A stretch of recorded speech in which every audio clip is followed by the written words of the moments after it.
Hablamos desde hace muchísimo tiempo, por lo menos desde que yo tengo uso de razón, de prevención en cuestiones de sismos, en cuestiones de terremotos, de temblores, de movimientos telúricos. Sin embargo, no logramos todavía aprender a organizarnos en una situación de peligro, en una situación de riesgo. La cultura de prevención en nuestro país es muy pobre, a pesar de los esfuerzos que hacen muchas instituciones.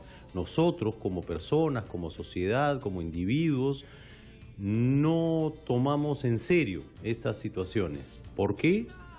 No lo sé, no lo sé. Supongo que porque no se nos ha venido la casa encima todavía. ¿Cuáles son los riesgos a los que estás sometido en tu ciudad, en tu distrito, en tu vivienda y en tu trabajo si es que ocurre un sismo? ¿Estás prevenido o no? El doctor Hernando Tavera, ¿cómo está, doctor? Director de la Subdirección de Ciencias de la Tierra Sólida del Instituto Geofísico del Perú, está aquí con nosotros. Gracias. Muchas gracias. Gracias también. ¿Estamos prevenidos? Yo creo que no. ¿Ustedes qué creen? No, obviamente se hace un gran esfuerzo por parte de las autoridades de tratar de lograr una cultura de prevención. Lamentablemente, pues no podemos hacerlo de manera tan acelerada como nosotros quisiéramos. Eso toma bastante tiempo. Lo interesante es que se han dado los primeros pasos, no de la manera adecuada, yo pienso. Hay mucho desorden, pero ya se empezó, que es lo interesante, ¿no?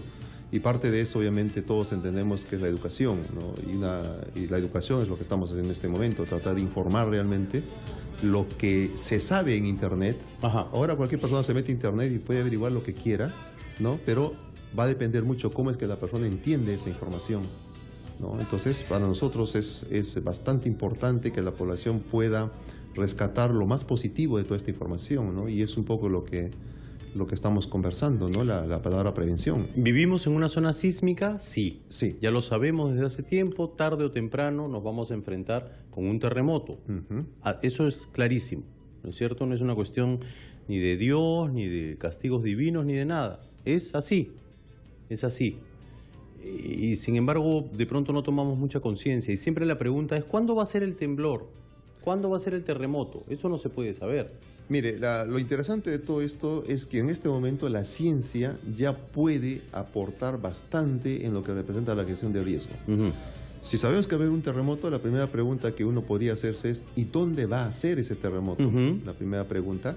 Entonces la ciencia ha permitido ya identificar estas zonas críticas a nivel global donde podrían ser los próximos terremotos.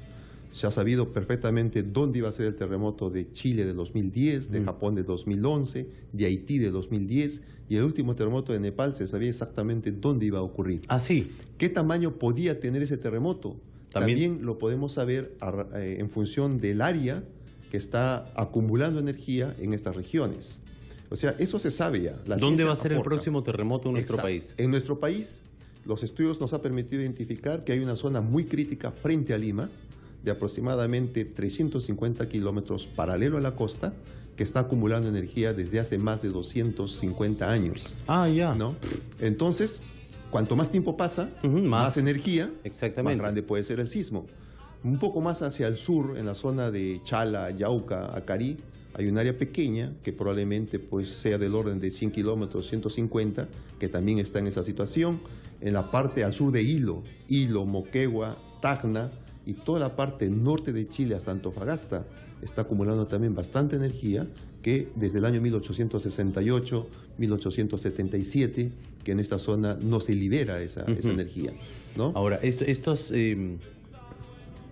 van a provocar en estas zonas movimientos muy fuertes. Capital. Bastante fuertes. Bastante fuertes. Eso quiere decir que Lima se va a ver afectada de todas maneras. Si pensamos en el área que le he comentado, 400 kilómetros en el caso de Lima, el sismo de Chile del 2010 ha tenido 450 kilómetros de ruptura paralelo a la costa. Entonces ya podemos tener una idea al menos de que podría ser un terremoto similar al de Chile. Del 2010. Del 2010. Y los estudios que hemos hecho nos permite estimar de manera no muy alarmista, podemos decir así, que el sismo puede tener mínimo una magnitud de 8.5. Es muy fuerte. Es muy fuerte. Si pensamos, ya viví el terremoto de Pisco un momento, este terremoto podría ser por lo menos 30 veces más grande. ¿El de Pisco tuvo cuánto? 8.0. Ok. ¿No? Este podría ser 30 veces más grande que el Pisco, y eso nos asegura que el nivel de sacudimiento del suelo pues prácticamente se va a escalar de manera logarítmica, o sea que el suelo se va a mover muy fuerte, ¿no? Si es que esto pudiera pasar, ¿no? ¿Cuándo va a ocurrir esto? No lo sabemos. No lo sabemos, pero yo encontré una manera de dar. Va a ocurrir el próximo terremoto en el Perú. Es como querer saber cuándo va a morir una persona que tiene 10 años en este momento, ¿no? De que va a morir, va a morir. Pero no sabemos cuándo, ¿no? Pero es algo que indudablemente tiene que ocurrir porque es parte de la naturaleza, es parte del desarrollo de las ciudades. Entonces, eso puede ocurrir de aquí a 80 años. O una vez que nos retiremos. O exactamente, de acá a 10 minutos o de aquí a 80 años. Exacto. No lo sabemos. Entonces, como no tenemos esa respuesta, la inteligencia nos dicta estar prevenidos. Claro, ahí viene la otra pregunta y solución a la vez, ¿no? ¿El terremoto es la causa del desastre que se produce en las ciudades? No. En primer lugar, no. El terremoto solamente me mueve el suelo. Exacto. Con mayor intensidad, menor intensidad, me mueve el suelo. Si todo aquello que yo construyo sobre ese suelo no es capaz de soportar ese movimiento del suelo, va a colapsar y las personas van a perder la vida. Exacto. Las casas mal construidas o construidas sobre suelos inadecuados. Las casas sobrehabitadas. Exacto. El ejemplo más claro es lo que lo he puesto en algunas discusiones, lo que pasó en Nepal, por ejemplo, ¿no? Ocurre el terremoto en Nepal y en las primeras 24 horas nos dicen aproximadamente 1.000 muertos. Pasa 3 días, 3.000 muertos. Llega a los 15 días, 9.600 muertos. ¿Dónde están los muertos? Debajo de los escombros. Exactamente. El terremoto no causó eso, fue las viviendas que colapsaron. Vamos a hacer una pausa y seguimos conversando con el doctor Hernando Tavera, que está aquí con nosotros hablando de prevención, un tema sumamente importante y que no le damos la importancia que deberíamos. Hacemos una pausa y regresamos ahorita. Capital, tu opinión importa. Carlos Carlín, estamos conversando sobre prevención. El doctor Hernando Tavera, director de la Subdirección de Ciencias de la Tierra Sólida del Instituto Geofísico del Perú, está aquí con nosotros. Gracias, doctor Tavera. Llámanos al 212-5353-0824-802. Estamos hablando de prevención. El otro día, ¿te acuerdas, Caro, que llamó un señor contando que estaba llevando a su hijita al cine con unos compañeritos del colegio y que se dio cuenta que había un andamio en que estaban construyendo, que botaba no solamente chispas, sino trozos de material de construcción? Y este señor decidió sacar a su hija, pero no dejar siquiera que entre y llevársela de ese centro comercial y llamar aquí a denunciar el hecho. Muy bien, correcto, se solucionó, pararon la obra. Bueno, pero lo que hizo este señor es lo que se tiene que hacer, es decir, no esperar a que ocurra la desgracia para protestar. Ahorita, a raíz del incidente en el circo de la paisana Jacinta, estaba viendo un informe sobre las inspecciones en distintos circos. Habían clausurado preventivamente el circo de Edwin Sierra porque tenía unos cables expuestos. Entonces Edwin Sierra, con todos los años que tiene en el espectáculo y en el negocio de los circos, ¿cómo es posible que tengan que esperen a que suceda una cosa así para empezar a revisar? Eso es prevención, nada más. Igual pasa con el tema de los temblores, de los terremotos, que ya sabemos que van a ocurrir, que va a ocurrir en algún momento. Y lo que decíamos, ¿verdad, señor Tavera, en el corte? Es lo que le falta al Perú para aprender, es más terremotos. Lamentablemente sí. Creo que aprendemos en base a la experiencia, ¿no? Y la experiencia es vivir los terremotos realmente para poder aprender, corregir los errores de nuestras construcciones, corregir nuestra cultura de prevención, corregir qué es lo que nos faltó durante el primer terremoto para no tenerlo durante el segundo, el tercero o el cuarto en todo caso, ¿no? Chile, que está al costado nuestro y que siempre nos lleva a la delantera por varias cabezas, ya han aprendido de alguna manera o están aprendiendo cada vez más a reaccionar, ¿no? En los últimos 100 años Chile ha tenido alrededor de 25 sismos importantes y al final sacaron un documento. Este año salió un documento, el año pasado, después del terremoto de abril del año pasado, salió un documento donde decía una frase muy interesante, decía, nosotros, después de este escenario, decía, nosotros los chilenos hemos aprendido que debemos reconstruir una cuarta parte de nuestro país cada 10 años. Entonces yo quisiera que nosotros también pudiéramos decir lo mismo. ¿no? Pero ellos lo han hecho porque han tenido varios terremotos. Nosotros no lo hacemos porque lamentablemente nos falta esa experiencia para poder aprender. Porque acá vemos, pasa un incendio, por decir, en Mesa Redonda, el espantoso incendio que ocurrió, pasan 4 años y el problema es el mismo. Exacto. Cables expuestos, gente que se roba la corriente, etcétera, etcétera, y vuelven a ocurrir desgracias. Y hasta que en algún momento se muera quemada todo el mundo, entonces, hoy no, ya eso ya no se puede hacer, pues, ¿no? 4:26. Hola. Hola, ¿cómo estás? ¿Cómo estás? ¿Tu nombre? Jenny. Hola, Jenny, ¿cómo estás? ¿Qué tal? Aquí está el doctor Tavera. Te escuchamos. Sí, justo por eso estaba llamando para conversar con el señor. Hay 2 cositas que quisiera que me aclare, porque en realidad no lo entiendo. Cuando habla de que va a haber, más o menos saben, de acuerdo a sus estudios que hacen, fuertes terremotos y uno lo nombra hilo. En el 2001 hubo un terremoto muy fuerte en todo lo que es la zona de Arequipa, Moquegua, Tacna, que llegó más o menos a 8.4. Pero el señor dice hace 180 años más o menos no hubo. Entonces, ¿cuánto más fuerte puede haber un terremoto de 8.4? Y aquí en Lima, el que fue en Pisco fue 7.9 creo, y dice que puede haber 30 veces más. ¿Hasta cuánto más puede llegar un terremoto así? Ok, gracias por su llamada. Gracias. Bueno, vamos por la primera pregunta. El terremoto del 2001 empezó la energía o la ruptura empezó frente a Ocoña. Toda la ruptura se propagó de manera instantánea en 120 segundos hasta la península de Hilo, y ahí se detuvo. O sea, es como una luz que se propaga y de pronto encuentra algo más resistente y la energía rebota, la luz rebota. Pero todo ese rebote hace de que la fuerza se acumule más hacia el sur, ¿no es cierto? Y después de este terremoto, nosotros pensábamos que ese terremoto del 2001 era el terremoto de 1868. Estamos creídos que era eso. Después que se hizo todo el análisis, todo el trabajo de investigación, entendimos que no, que solamente había tenido una magnitud de 8.2. Y el terremoto de 1868 probablemente llegó a 8.8 o 9.0, o sea que todavía falta. Y al sur de la ciudad de Hilo, hacia el sur, yéndonos hasta Chile, hay un área de 600 kilómetros de longitud que no tiene un terremoto grande desde 1877. Entonces, si a eso le sumamos lo que todavía no se ha roto entre Hilo y Tacna, estamos hablando de una zona bastante importante que puede liberar esta energía. El terremoto de Pisco empezó en Pisco, la energía se propagó por debajo de la península de Paracas y en la zona de Lagunillas, ahí se produjo la mayor liberación de energía. ¿Cuánto rompió? Rompió 170 kilómetros aproximadamente hasta esta zona, a lo largo, ¿no es cierto? Entonces, el terremoto más grande que se tiene registrado para Lima, todo indica que es el terremoto de 1746. Hemos estimado, con todo lo que se ha podido, con la información disponible, que probablemente tuvo una magnitud comparable a 9.0. Okay. Entonces, la pregunta que uno hace, por lo general las personas dice... ¿Hasta cuánto más puede llegar un terremoto? Pero dice, no, oiga, yo he pasado el terremoto del 40, del 70, del 74, del 66, del 2007.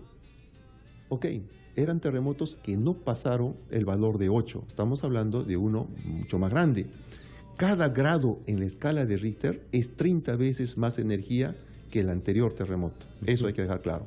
Ahora, el terremoto más grande que hemos logrado registrar instrumentalmente, así para medirlo, como dice, ¿no? Agarrando al terremoto, es el de 1960, 9.5. ¿Acá en nuestro país? En Santiago, en la ciudad de Concepción, en la ciudad de Valdivia, Chile. 1000 kilómetros de ruptura. 9.5. Ya, o el infierno. El infierno. Creemos que las rocas no son capaces de acumular más energía que la que podría dar origen a un sismo de ese tamaño. Históricamente creemos que es el sismo más grande que hemos tenido, es el más grande que hemos tenido, instrumental, y creemos que probablemente no haya uno más grande que ese. ¡A su madre! Entonces, cuando ocurrió este terremoto, el fondo oceánico y la zona continental se desplazó a tal punto que hubieron levantamientos y hundimientos del orden de los 5 metros, ¿no? En toda esta zona de Valdivia, ¿no? Daños en la ciudad de Valdivia, el 90% de las construcciones colapsaron.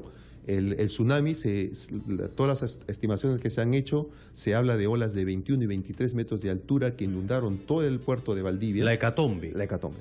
Es el terremoto más grande que hemos tenido en el mundo. Tal vez eso es lo que tenga que ocurrir, Carolina, de una vez en este país, a ver si todo se vuelve a construir. Empezando por la moral y los valores de la gente. 4:31. Angie, en la punta. Angie.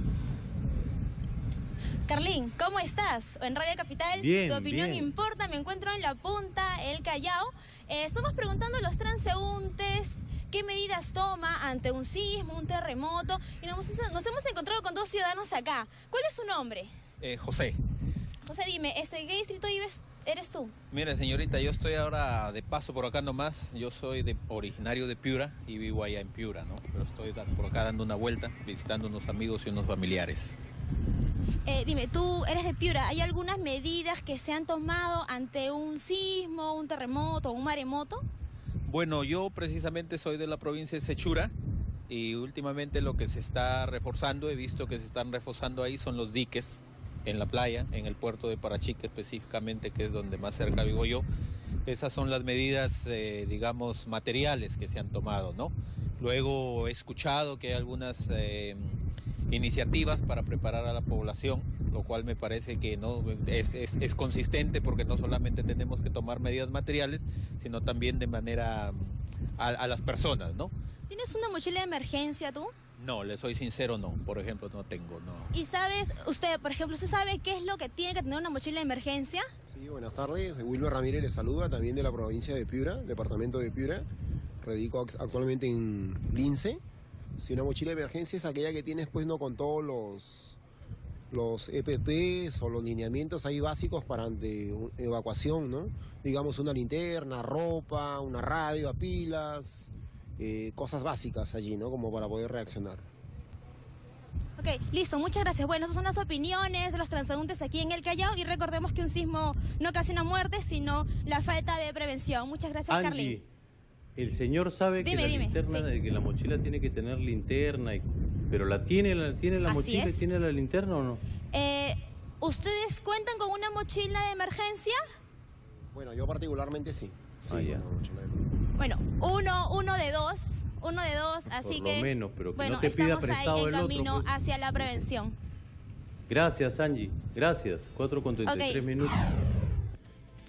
Yo sabía, el señor Tavera, que el MEF estaba financiando un centro de monitoreo sísmico, que es básico en países como el nuestro, sobre todo, ¿no es cierto? Mire, a nivel Latinoamérica hay el interés de poder instrumentarnos lo suficiente como para poder hacer un seguimiento de los terremotos en el país. Ajá. Recoger esa información que le he comentado, ¿no? Tenemos un terremoto, recogemos la información y alimentamos nuestro conocimiento y la ciencia, básicamente. El gobierno, desde hace 2 años, nos ha dado una partida de cerca de 8 millones más o menos, con el objetivo de instalar en el país más de 200 acelerómetros en todo el país. En Lima hay uno por distrito. Y toda esta información debe llegar a un centro de monitoreo que es muy especializado. Lo hemos construido el local en Camacho, aquí en la Molina. O sea, con esos 8 millones ya han empezado la construcción. Se han instalado los instrumentos, se han comprado los instrumentos, se han instalado los instrumentos, se ha avanzado con la construcción, ¿no? Pero ahorita no podemos enchufarlos porque nos falta una pequeña remesa que tiene que darnos el MEF. Nos los ha prometido, se ha comprometido a darnos. Nos falta esa pequeña remesa para poner operativo ya este centro de monitoreo, ¿no? Que es muy especializado, es muy importante, obviamente, ¿no? Miren, los terremotos no esperan. El Ministerio de Economía y Finanzas es quien tiene que dar esa partida. Ya han dado 8. No les cuesta nada dar 1 millón Está más. aprobado lo que resta, solamente. ¿Y de qué pasa? Supongo que es por las fiestas o algo así, que todavía está por ahí. No, nos falta un poco el visto bueno para que la Por favor, señor ministro, y si hay un terremoto ahorita, firme pues el chequecito y saque ese 1 millón de soles. Y ya dio 8, 1 más, no lo va a volver ni rico ni pobre, ¿no es cierto? Necesitamos ese centro de monitoreo sísmico ya para que podamos estar informados, ¿no es cierto? Básicamente estos 200 acelerómetros que le he comentado nos va a permitir en escasos 20 minutos poder dar a Defensa Civil, poder dar a la PCM, poder dar al CENEPRED un mapa donde le diga qué zonas ha sido sacudida con la mayor intensidad, de tal manera que todos ellos pueden ir directamente para que se concentren a prestar la ayuda a esas Exacto. zonas, ¿no?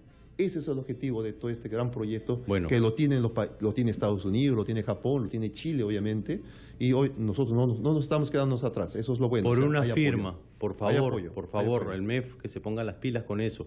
Y gracias, señor Tavera, muchísimas gracias a ustedes y a toda la gente que trabajan permanentemente tratando de que en algún momento podamos aprender sin necesidad de que existan temblores previos a prevenir. Gracias. Gracias también a ustedes. Muchísimas gracias. Hacemos una pausa y regresamos. Hoy hablamos como todos los jueves.